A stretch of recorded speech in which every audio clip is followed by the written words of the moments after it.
திருவாரூர் மாவட்டத்தில் உள்ள 4 சட்டமன்ற தொகுதிகளிலும் வாக்குப்பதிவு நிறைவு செய்யப்பட்டு கட்சி முகவர்களின் முன்னிலையில் வாக்குப்பதிவு எந்திரம் சீல் வைக்கப்பட்டது. திருவாரூர் மாவட்டத்தில் திருவாரூர், நன்னிலம், மன்னார்குடி, திருத்துறைப்பூண்டி ஆகிய 4 சட்டமன்ற தொகுதிகள் உள்ளன.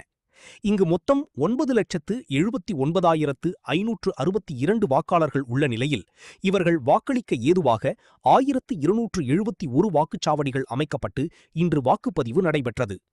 திருவாரூர் மாவட்டத்தை பொறுத்தவரை அசம்பாவித சம்பவங்கள் ஏதுமின்றி மிக அமைதியாக வாக்குப்பதிவு நடந்து முடிந்தது. காலை 7 மணிக்கு தொடங்கிய வாக்குப்பதிவு மாலை 6 மணியுடன் நிறைவு பெற்றது. இதனைத் தொடர்ந்து வாக்குப்பதிவு மையங்களில் உள்ள வாக்குப்பதிவு எந்திரங்கள் அரசியல் கட்சி முகவர்கள் முன்னிலையில் சீல் வைக்கப்பட்டுள்ளது.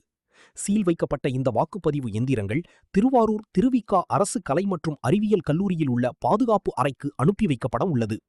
அனைத்து தொகுதிகளில் இருந்தும் நள்ளிரவு வரை வாக்குப்பதிவு எந்திரங்கள் வரும் நிலை உள்ளதால் நாளை 24ஆம் தேதி காலை 9 மணி அளவில் வாக்குப்பதிவு எந்திரங்கள் வைக்கப்பட்டுள்ள பாதுகாப்பு அறை பூட்டி சீல் வைக்கப்படும்.